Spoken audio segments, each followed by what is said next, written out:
printemps sera social. Alors ce matin, ils étaient un peu plus de 300 à arpenter bruyamment les rues de Besançon avec un premier objectif, obtenir des renforts dans les lycées, mais ça n'a pas vraiment marché. Les grilles ont été fermées pour empêcher les lycéens de sortir, donc nous on les appelle quand même à sortir de cours, à se joindre à la mobilisation, sachant qu'aujourd'hui c'est une journée nationale de mobilisation. Une jeunesse militante, parfois radicale, qui entend bien maintenir la pression sur le gouvernement et son projet de loi. Nous on est lycéens, il n'y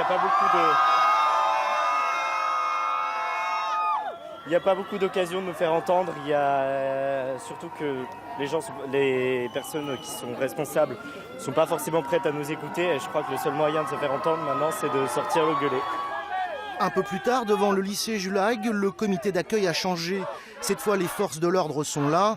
Aucun lycéen ne sortira. Déjà, les flics sont devant les grilles, je trouve ça inadmissible. Parce que, ils ont le droit de sortir quand même. Et puis surtout, c'est leur avenir à eux, donc je trouve ça encore plus inadmissible.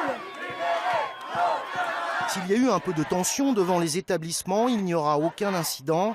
Pendant une heure, les manifestants, de moins en moins nombreux, vont continuer à défiler au centre-ville avant de se disperser devant la cité administrative. Une manif en demi-teinte, mais qui pour les syndicats n'était qu'une piqûre de rappel avant la journée d'action du 31 mars.